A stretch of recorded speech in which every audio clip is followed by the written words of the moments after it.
Assalamualaikum warahmatullahi wabarakatuh. Sobat pembelajar sekalian, kita lanjutkan pelajaran kita tentang kurikulum merdeka dengan judul Mudahnya Memahami Kurikulum Merdeka. Sebenarnya kurikulum merdeka itu dalam kita memahami cukup satu gambar saja seperti ini ya. Nanti insya Allah setelah sobat pembelajar memperhatikan paparan saya, maka kita akan memahami dengan mudah seperti apa sih kurikulum merdeka itu. Oke, saya mulai ya. Hal yang prinsip dalam kurikulum merdeka itu adalah munculnya konsep atau prinsip profil pelajar Pancasila, di mana profil pelajar Pancasila ini itu tidak muncul di kurikulum sebelumnya. Memang ada dulu yang disebut dengan PPK, penguatan pendidikan karakter di zamannya Pak Muhadjir ya. Sebelumnya juga ada yang namanya penumbuhan budi pekerti di zamannya Pak Anies Baswedan, dan di zaman SBY juga kita kenal yang namanya 18 karakter bangsa. Ini sebenarnya konsepnya mirip, tetapi dalam pelaksanaan pembelajarannya itu yang jauh berbeda. Kalau yang karakter-karakter yang dulu itu hanya dimasukkan ke dalam RPP, setelah itu actionnya itu tidak terlihat nyata. Tetapi di dalam kurikulum merdeka, profil pelajar Pancasila yang di dalamnya sebenarnya adalah karakter dan kompetensi, itu di dalam tataran pembelajaran itu actionnya jelas ya, actionnya jelas. Nanti saya jelaskan bagaimana action pembelajaran untuk menuju profil pelajar Pancasila. Oke, kita fokus kepada profil pelajar Pancasila ya. Kita sudah tahu bahwa mempunyai 6 dimensi, yaitu beriman, bertakwa kepada Tuhan Yang Maha Esa, dan berakhlak mulia. Kemudian dilanjutkan dengan dimensi kedua, berkebinekaan global, bergotong royong, kreatif, mandiri, dan bernalar kritis. Nah, ini untuk memudahkan pemahaman kita, ini sering saya sebut, saya singkat, saya buat akronim makan roti manis, di mana ma ini saya ambil dari beriman, bertakwa kepada Tuhan Yang Maha Esa, dan berakhlak mulia. Kan ini saya ambil dari berkebinekaan global, ro saya ambil dari bergotong royong, ti saya ambil dari kreatif, ma saya ambil dari mandiri, dan nis saya ambil dari bernalar kritis. Sehingga supaya gampang diingat, saya buat akronim makan roti manis. Inilah segala bentuk kegiatan, segala bentuk pembelajaran, muaranya atau tujuannya harus mencapai profil pelajar Pancasila. Nah, untuk menuju ke profil pelajar Pancasila itu dapat didekati melalui 4 pendekatan atau 4 kegiatan atau 4 pembelajaran ya. Yang pertama adalah budaya sekolah yang saya taruh di paling atas. Yang kedua adalah ekstrakurikuler. Yang sebelah kiri saya taruh intrakurikuler. Yang sebelah kanan adalah proyek penguatan profil pelajar Pancasila. Untuk budaya sekolah dan ekstrakurikuler ini konsepnya itu tidak jauh beda, boleh dikatakan sama persis dengan kurikulum 2013. Maka oleh karena itu tidak saya bahas secara detail, karena ini tidak begitu urgen, tidak begitu signifikan perubahannya, boleh dikatakan sama. Nah, yang berbeda konsepnya itu adalah intrakurikuler dan proyek penguatan profil pelajar Pancasila. Nah, di mana intrakurikuler dan proyek penguatan profil pelajar Pancasila ini diberikan alokasi yang jelas, alokasi yang sudah terpetakan. Misalkan kalau intrakurikuler itu diberikan alokasi waktu kurang lebih 70-80%. Nah, sedangkan untuk proyek penguatan profil pelajar Pancasila itu diberikan alokasi 20-30%. Nah, inilah bedanya dengan kurikulum sebelumnya, di mana untuk penguatan karakter di sini nanti malah karakter dan kompetensi, yaitu profil pelajar Pancasila. Kalau yang dulu kurikulum lama itu tidak diberikan alokasi khusus. Nah, sekarang diberikan alokasi khusus sebanyak 20-30%. Nah, intrakurikuler ini pembelajaran biasa atau reguler yang ngajar seperti kurikulum 2013. Nah, basisnya itu adalah capaian pembelajaran, ya. Basisnya adalah capaian pembelajaran, atau boleh dikatakan ini konsepnya sama dengan kompetisi dasar atau KD pada kurikulum 2013. Esensinya sama, KD dan capaian pembelajaran sama. Keduanya adalah kompetensi. Kompetensi yang harus diajarkan kepada siswa yang berbasis mata pelajaran. Cuma bedanya capaian pembelajaran itu dalam perumusannya itu dalam bentuk paragraf atau dalam bentuk narasi. Beda dengan kompetensi dasar, bentuknya adalah rinci bernomor, tapi pada hakikatnya sama saja. Nanti capaian pembelajaran kalau kita rinci ya menjadi seperti KD nomor 1, nomor 2, nomor 3 dan seterusnya. Jadi pada prinsipnya capaian pembelajaran atau CP itu sama dengan KD pada kurikulum 2013. Nah, kemudian kalau proyek penguatan profil pelajar Pancasila ini tidak berbasis capaian pembelajaran. Jadi proyek penguatan profil pelajar Pancasila, supaya gampang saya sebut, saya singkat saja P5.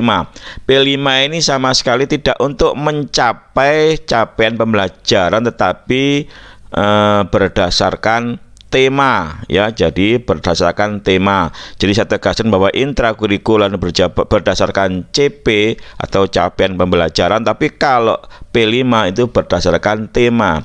Temanya seperti apa? Jangan khawatir, jangan bingung. Temanya itu sudah disediakan oleh pemerintah sebanyak 7 tema untuk selain SMK, sedangkan SMK itu ada 8 tema yang disediakan. Kita tinggal pilih, kita tidak usah bingung pakai tema yang mana karena sudah disediakan, dan perlu diingat ini tidak berkaitan dengan capaian pembelajaran. Ini yang sering salah paham, ya, sering salah paham. Pak, apa namanya proyek ini? Yang proyek ya, seperti apa maksudnya? Apa proyek berkaitan dengan fisika, proyek berkaitan dengan kimia atau STEM atau apa? Itu tidak sama sekali seperti itu, karena ini tidak berkaitan dengan mata pelajaran, tidak berkaitan dengan CP, berkaitan dengan tema yang disediakan khusus oleh pemerintah, gitu ya. Temanya apa saja? Misalkan ada 7 ya, saya sebutkan. Pertama adalah kewirausahaan, yang kedua adalah kearifan lokal, kemudian ada juga tentang kehidupan berkelanjutan, ada suara demokrasi, ada bangun jiwa dan raga, ada juga berrekayasa dengan teknologi. Inilah tema-tema yang disediakan oleh pemerintah. Jadi saya tegaskan bahwa P5 itu berdasarkan tema, tidak berdasarkan capaian pembelajaran. Nah, kemudian sobat pembelajar sekalian, ya jangan khawatir nanti bagaimana kita mendapatkan tema. Ini sudah ada panduannya, yaitu panduan proyek penguatan profil pelajar Pancasila, gitu ya.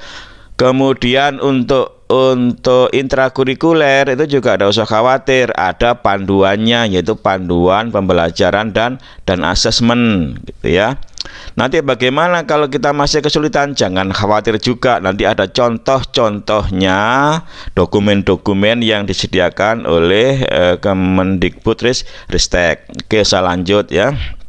Nah, profil pelajar Pancasila ini dokumennya itu ditetapkan oleh keputusan Kepala BSKAP nomor 009/H/KR/2022 2 ya. Apa itu BSK? Badan Standar Kurikulum Asesmen Pendidikan ya. Kemudian untuk capaian pembelajaran itu ini mengalami perubahan beberapa kali, kalau tidak salah sampai 4 kali. Yang terakhir adalah keputusan Kepala BSK nomor 033/H/KR/2022 gitu ya. Nah, untuk panduan semuanya ini, panduan intrakurikuler itu ada di buku atau e-book yang disediakan oleh pemerintah, yaitu panduan pembelajaran dan asesmen. Kemudian untuk proyek, ada panduannya adalah panduan proyek penguatan profil pelajar Pancasila. Oke, sekarang apa yang harus dilakukan guru ketika mau mengajar? Seperti biasa dalam kurikulum sebelumnya, guru itu wajib membuat perangkat ajar ya. Kalau dulu ada namanya program tahunan, program semester, analisis materi pelajaran, silabus, apalagi RPP. Nah, sekarang guru hanya dituntut untuk membuat perangkat ajar berupa ATP dan modul ajar ya. Apa itu ATP? ATP itu ada alur dan tujuan pembelajaran. Nah, capaian tadi itu kan dalam bentuk kompetensi yang masih global, belum rinci, maka CP ini perlu dijabarkan menjadi tujuan-tujuan pembelajaran. Setelah dijabarkan menjadi tujuan-tujuan, diurutkan mana yang disampaikan pertama, mana disampaikan kedua, mana disampaikan yang terakhir. Itulah yang disebut dengan alur tujuan pembelajaran. Nah, bagaimana dibentuknya? Jangan khawatir, itu ada contohnya. Kemudian setelah kita berhasil membuat ATP, maka kita juga membuat yang namanya modul ajar. Modul ajar itu tidak usah bingung, tidak usah merasa susah. Modul ajar itu sebenarnya adalah RPP. Kalau dalam bahasa Inggris namanya lesson plan ya. Jadi yang namanya RPP ya tentu di sana ada komponen minimal, yaitu tujuan pembelajaran, kemudian langkah-langkah pembelajaran, dan asesmen minimal 3 komponen. Boleh enggak lebih? Ya tentu boleh, itu namanya komponen minimal gitu ya. Kemudian untuk yang proyek penguatan profil pelajar Pancasila itu berdasarkan tema. Dari tema yang dipilih nanti dibuat namanya modul proyek. Modul proyek ini ya seperti modul ajar ya, tetapi pembelajarannya bukan intra, pembelajarannya ada proyek. Namanya modul proyek nanti ini berupa perencanaan pembelajaran, tentu di sana ya ada tujuannya seperti apa gitu kan, langkah-langkahnya seperti apa, pengukuran seperti apa, mirip dengan modul ajar atau mirip dengan RPP gitu.